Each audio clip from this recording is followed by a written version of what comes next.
ಸ್ನಾನ ಮಾಡುವ ಮುನ್ನ ದೇಹದ ಈ ಅಂಗ ನೋಡಿ ಸ್ನಾನ ಮಾಡುವವರಿಗೆ ಬಡತನ ಸದಾ ದೂರವಿರುತ್ತದೆ. ಮಹಾಲಕ್ಷ್ಮೀ ದೇವಿ ಜೊತೆ ಸುಖ ಸಂಪತ್ತಿನ ಅನುಗ್ರಹ ಸಿಗಬೇಕೆಂದರೆ ಸ್ನಾನ ಹೇಗೆ ಮಾಡಬೇಕು? ಸ್ನಾನದ ನೀರಿಗೆ ನೀವು ಎಂದಿಗೂ ಕೇಳಿರದ ಯಾವ 2 ವಸ್ತು ಬೆರೆಸಿ ಯಾವ ವಿಧಾನದಲ್ಲಿ ಸ್ನಾನ ಮಾಡಬೇಕು? ಸ್ನಾನದ ಬಗ್ಗೆ ಜ್ಯೋತಿಷ್ಯ ಶಾಸ್ತ್ರ ಏನು ಹೇಳುತ್ತೆ ಎಂದು ಈಗ ತಿಳಿಯೋಣ. ನಮ್ಮ ಹಿಂದೂ ಪುರಾಣಗಳಲ್ಲಿ ಪ್ರತಿಯೊಂದು ಆಚಾರ ವಿಚಾರಗಳಿಗೂ ಇದು ಹೀಗೆ ಮಾಡಬೇಕು ಎಂಬ ನಿಯಮವನ್ನು ಬರೆಯಲಾಗಿದೆ. ಪ್ರತಿನಿತ್ಯ ನಾವು ದಿನವನ್ನು ಸ್ನಾನದಿಂದಲೇ ಆರಂಭಿಸುತ್ತೇವೆ. ಸ್ನಾನ ಮಾಡುವ ವಿಧಾನವೇ ತಪ್ಪಾದರೆ ಆ ದಿನವೆಲ್ಲ ಮಾಡುವ ಕೆಲಸದಿಂದ ಯಾವ ಯಶಸ್ಸು ಸಿಗೋದಿಲ್ಲ. ಬರುವ ಸಂಪಾದನೆ ಬೇಗ ಕ್ಷೀಣಿಸುತ್ತದೆ. ಇದರಿಂದ ಎಲ್ಲದಕ್ಕೂ ಪರದಾಡುವ ಪರಿಸ್ಥಿತಿ ಎದುರಾಗುತ್ತದೆ. ಕೇವಲ ಈ 5 ನಿಯಮಗಳನ್ನು ನಾವು ಹೇಳಿಕೊಟ್ಟ ಹಾಗೆ ಪಾಲಿಸಿದರೆ ಹಣದ ಕಷ್ಟಗಳು ಶೀಘ್ರವಾಗಿ ದೂರವಾಗಿ ಅದೃಷ್ಟ ಚೆನ್ನಾಗಿ ಕೂಡಿ ಬರುತ್ತದೆ. ನೀವು ಬೆಳಿಗ್ಗೆ ನಿದ್ರೆಯಿಂದ ಎಚ್ಚರಗೊಂಡ ನಂತರ ನಿಮ್ಮ ಹಸ್ತಗಳನ್ನು ನೋಡಿಕೊಂಡು ಆನಂತರ ಸ್ನಾನ ಮಾಡಬೇಕು. ಬೆಳಿಗ್ಗೆ ನಿದ್ರೆಯಿಂದ ಎದ್ದಾಗ ಹಸ್ತಗಳನ್ನು ನೋಡದೆ ಸ್ನಾನ ಮಾಡಿದರೆ ನೀವು ಮಾಡುವ ಸ್ನಾನದಿಂದ ಅದೃಷ್ಟ ಕೂಡಿ ಬರುವುದಿಲ್ಲ. ಹಿಂದೂ ಶಾಸ್ತ್ರದಲ್ಲಿ ಸ್ನಾನಕ್ಕೂ ವಿಶೇಷ ಮಹತ್ವವಿದೆ. ನಾವು ಯಾವ ಸಮಯದಲ್ಲಿ ಹೇಗೆ ಸ್ನಾನ ಮಾಡ್ತೀವಿ ಎನ್ನುವುದು ಕೂಡ ನಮ್ಮ ಅದೃಷ್ಟ ಹಾಗೂ ದುರಾದೃಷ್ಟಕ್ಕೆ ಕಾರಣವಾಗುತ್ತದೆ. ಆದ್ದರಿಂದ ಹಸ್ತಗಳನ್ನು ನೋಡಿ ನಂತರವೇ ನೀವು ಸ್ನಾನ ಮಾಡಬೇಕು. ಈ ಅಭ್ಯಾಸವನ್ನು ನಾಳೆಯಿಂದಲೇ ಪಾಲಿಸಿ. ಕೇವಲ ಒಂದೇ ವಾರದಲ್ಲಿ ಅದೆಷ್ಟೋ ಬದಲಾವಣೆ ನಿಮ್ಮ ಜೀವನದಲ್ಲಿ ನಡೆಯುತ್ತದೆ. 2ನೇಯದಾಗಿ, ಪೂಜೆ ಮಾಡಿದ 45 ನಿಮಿಷದ ತನಕ ಸ್ನಾನ ಮಾಡಬಾರದು. ಯಾವುದಾದರೂ ಪೂಜೆ ಮಾಡಿದಾಗ ಅಥವಾ ನಿತ್ಯ ಪೂಜೆ ಮಾಡಿದ ನಂತರ ತಕ್ಷಣ ಯಾವುದಾದರೂ ಕಾರಣಗಳಿಂದ ಸ್ನಾನ ಮಾಡುವ ಪರಿಸ್ಥಿತಿ ಬಂದರೆ 45 ನಿಮಿಷದ ತನಕ ಸ್ನಾನ ಮಾಡಬಾರದು. ಹೀಗೆ ಮಾಡಿದರೆ ಪೂಜೆಯ ಫಲ ಎಂದಿಗೂ ಸಿಗೋದಿಲ್ಲ.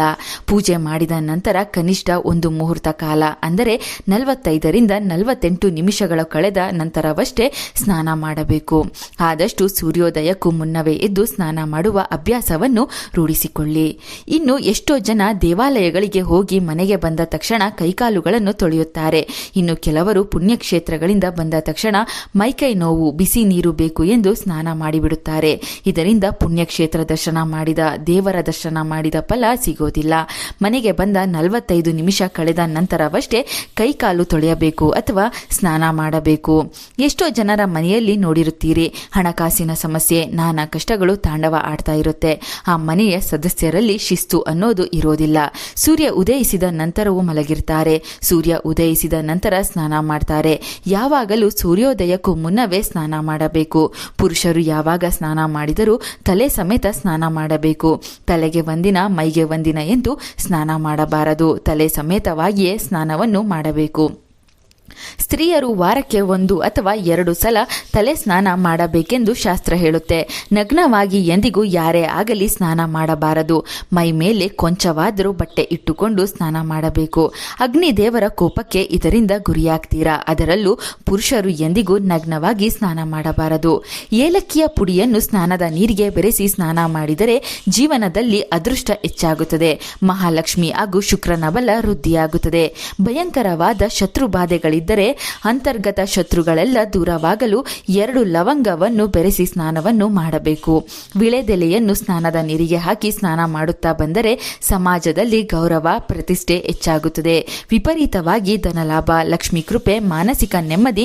2 ಚಮಚ ಹಾಲು ಅಥವಾ ಮೊಸರನ್ನು ಸ್ನಾನದ ನೀರಿಗೆ ಬೆರೆಸಿ ಸ್ನಾನವನ್ನು ಮಾಡಬೇಕು. ನವಗ್ರಹ ದೋಷಗಳು ಜಾತಕದಲ್ಲಿದ್ದಾಗ ಜನ್ಮಗಳ ಸಕಲ ದೋಷಗಳು ದೂರವಾಗಲು ಗರಿಕೆಯನ್ನು ಸ್ನಾನದ ನೀರಿಗೆ ಬೆರೆಸಿ ಸ್ನಾನ ಮಾಡಬೇಕು. ಸ್ನಾನದ ನೀರಿಗೆ ಈ ಒಂದು ಪುಷ್ಪವನ್ನು ಬೆರೆಸಿದರೆ ಸೂರ್ಯ ದೇವರ ಅನುಗ್ರಹ, ಸಾಕ್ಷಾತ್ ಮಹಾಲಕ್ಷ್ಮಿ ಅನುಗ್ರಹ ಹಾಗೂ ಅದೃಷ್ಟ ಪ್ರಾಪ್ತಿಯಾಗುತ್ತದೆ. ಕಷ್ಟಗಳು ಹೆಚ್ಚಾದಾಗ ಬೇವಿನ ಮರದಲ್ಲಿ ಸಿಗುವ ಹೂಗಳನ್ನು ಸ್ನಾನದ ನೀರಿಗೆ ಬೆರೆಸಿ ಕೆಲವು ದಿನ ಸ್ನಾನ ಮಾಡಿ ಪರೀಕ್ಷೆ ಮಾಡಿ ನೋಡಿ. ಸಮಾಜದಲ್ಲಿ ಉತ್ತಮ ಗೌರವ ಪ್ರಾಪ್ತಿಯಾಗುತ್ತದೆ. ಉದ್ಯೋಗದಲ್ಲಿ ಪ್ರಮೋಷನ್ಗಳು ಲಭಿಸುತ್ತದೆ. ಸೂರ್ಯನ ಬಲ ಹೆಚ್ಚುತ್ತದೆ. ಅನಾರೋಗ್ಯ ಸಮಸ್ಯೆಗಳು ದೂರವಾಗುತ್ತದೆ. ಹಣಕಾಸಿನ ಎಲ್ಲ ಸಮಸ್ಯೆಗಳು ಶೀಘ್ರವಾಗಿ ದೂರವಾಗುತ್ತದೆ. ಗಂಡ ಹೆಂಡತಿ ನಡುವೆ ನಿತ್ಯ ಜಗಳ ಆಗ್ತಿದ್ರೆ, ಮದುವೆ ಭಾಗ್ಯ ಕೂಡಿ ಬರ್ತಿಲ್ಲವೆಂದರೆ, ಕುಟುಂಬದಲ್ಲಿ ಹೆಚ್ಚು ಸಮಸ್ಯೆಗಳಿದೆ ಎಂದರೆ ಮರೆಯದೆ ಗುಲಾಬಿ ದಳಗಳನ್ನು ಸ್ನಾನದ ನೀರಿಗೆ ಬೆರೆಸಿ ಸ್ನಾನ ಮಾಡಬೇಕು. ಇದರಿಂದ ಗಂಡ ಹೆಂಡತಿ ನಡುವೆ ಇದ್ದ ಜಗಳಗಳು ದೂರವಾಗಿ ನೆಮ್ಮದಿ ಪ್ರಾಪ್ತಿಯಾಗುತ್ತದೆ. ಮದುವೆ ಆಗದವರಿಗೆ ಕಂಕಣ ಭಾಗ್ಯ ಕೂಡಿ ಬರುತ್ತದೆ. ಶುಕ್ರನ ಬಲ ಹೆಚ್ಚಾಗಿ ಕುಟುಂಬ ಜೀವನ ಚೆನ್ನಾಗಿರುತ್ತದೆ. ಗಂಧದ ಪುಡಿ ಅಥವಾ ಗಂಧದ ಎಣ್ಣೆಯನ್ನು 3 ಹನಿಯಷ್ಟು ಸ್ನಾನದ ನೀರಿಗೆ ಬೆರೆಸಿ ಸ್ನಾನ ಮಾಡಿದರೆ ಹಣಕಾಸಿನ ಎಲ್ಲ ಸಮಸ್ಯೆಗಳು ಕ್ರಮೇಣ ಕಡಿಮೆಯಾಗಿ ಮಹಾಲಕ್ಷ್ಮಿ ಕೃಪೆ ಪ್ರಾಪ್ತಿಯಾಗುತ್ತದೆ. ಸ್ನಾನವಾದ ನಂತರ ಯಾವ ಟವಲ್ನಿಂದ ಬಟ್ಟೆಯಿಂದ ಮೈ ಒರೆಸಿರ್ತೀರೋ ಅದನ್ನೇ ದೇಹಕ್ಕೆ ಸುತ್ತಿಕೊಂಡು ಮನೆ ತುಂಬಾ ಓಡಾಡೋದು, ದೇವರ ಪೂಜೆ ಮಾಡೋದು ಮಾಡಬಾರದು. ಸ್ತ್ರೀಯರು ಮೈ ಒರೆಸಿದ ಟವಲ್ನಿಂದಲೇ ತಲೆಗೆ ಸುತ್ತಿಕೊಂಡು ನಂತರ ದೇವರ ಪೂಜೆಯನ್ನು ಮಾಡ್ತಿರ್ತಾರೆ. ಎಂದಿಗೂ ಈ ತಪ್ಪನ್ನು ಮಾಡಬಾರದು. ಹೊಟ್ಟೆ ತುಂಬಾ ನೀರು ಕುಡಿದ ತಕ್ಷಣ ಸ್ನಾನ ಮಾಡಬಾರದು. ಊಟ ಮಾಡಿದ ತಕ್ಷಣ ಸ್ನಾನ ಮಾಡಬಾರದು. ಮಕ್ಕಳಿಗೆ ಕೆಲವರು ಊಟ ಮಾಡಿಸಿದ ತಕ್ಷಣ, ಟಿಫನ್ ತಿನ್ನಿಸಿದ ತಕ್ಷಣ ಸ್ನಾನ ಮಾಡಿಸುತ್ತಾರೆ. ಇದು ಕೂಡ ತಪ್ಪು. ಇನ್ನು ಒಂದು ದಿನ ಬದಲಾಗುವ ಸಮಯದಲ್ಲಿ ಸ್ನಾನ ಮಾಡಬಾರದು. ಅಂದರೆ ಆಧುನಿಕ ಕಾಲದಲ್ಲಿ ಸಮಯ ಸಂದರ್ಭ ಏನೂ ನೋಡದೆ ಕೆಲಸಕ್ಕೆ ಹೋಗುವವರು ಮಧ್ಯರಾತ್ರಿ ಸಮಯದಲ್ಲಿ, ಅದರಲ್ಲೂ 12 ಗಂಟೆ ಆಸುಪಾಸಿನಲ್ಲಿ ಸ್ನಾನ ಮಾಡುತ್ತಾರೆ. ಈ ಒಂದು ತಪ್ಪಿನಿಂದ ಅದೃಷ್ಟ ಲಕ್ಷ್ಮಿ ಅನುಗ್ರಹ ನಿಮಗೆ ಕಡಿಮೆಯಾಗುತ್ತದೆ. ಇದರಿಂದ ಜೀವನದಲ್ಲಿ ನಾನಾ ಆರ್ಥಿಕ ಸಮಸ್ಯೆಗಳು ಎದುರಾಗುತ್ತದೆ. ನಂಬದೇ ಇದ್ದರೂ ಇದು ಸತ್ಯ. ಅರ್ಧರಾತ್ರಿ ಸಮಯದಲ್ಲಿ ಎಂದಿಗೂ ಸ್ನಾನ ಮಾಡಬಾರದು. ಇನ್ನು ಅತಿ ಮುಖ್ಯವಾಗಿ ನಾವು ಸಂಬಂಧಿಕರ ಮನೆಗೆ ಹೋದಾಗ ಎಂಥದ್ದೇ ಪರಿಸ್ಥಿತಿಯಲ್ಲೂ ಕೊನೆಯಲ್ಲಿ ಸ್ನಾನ ಮಾಡಬಾರದು. ಅಂದರೆ ಎಲ್ಲರ ಸ್ನಾನ ಆದ ಮೇಲೆ ನಾವು ಸ್ನಾನ ಮಾಡಬಾರದು. ಈ ಒಂದು ವಿಚಾರ ನೆನಪಿಟ್ಟುಕೊಳ್ಳಿ. ಸಂಬಂಧಿಕರ ಮನೆಗೆ ಯಾವುದಾದರೂ ಪೂಜಾ ಕಾರ್ಯಕ್ಕೆ, ಸಭೆ ಸಮಾರಂಭಗಳಿಗೆ ಹೋದಾಗ ಎಲ್ಲರ ಸ್ನಾನ ಆಗಲಿ ಆಮೇಲೆ ನಾವು ಮಾಡೋಣ ಎಂದು ಕೂರಬಾರದು. ಇದರಿಂದ ಅದೃಷ್ಟ ಲಕ್ಷ್ಮಿಯ ಅನುಗ್ರಹ ಕಡಿಮೆಯಾಗುತ್ತದೆ. ಅದೃಷ್ಟ ಆದಷ್ಟು ಎಲ್ಲರಿಗಿಂತಲೂ ಮೊದಲೇ ಸ್ನಾನ ಮಾಡಬೇಕು. ಈ ವಿಡಿಯೋಗೆ ಒಂದು ಲೈಕ್ ಕೊಟ್ಟು ತಪ್ಪದೆ ನಿಮ್ಮ ಸ್ನೇಹಿತರಿಗೆಲ್ಲ ಶೇರ್ ಮಾಡಿ. ನಮ್ಮ ಚಂದನ ಲೋಕ ಯೂಟ್ಯೂಬ್ ಹಾಗೂ ಫೇಸ್ಬುಕ್ ಪೇಜನ್ನು ಫಾಲೋ ಮಾಡಿ. Thank you.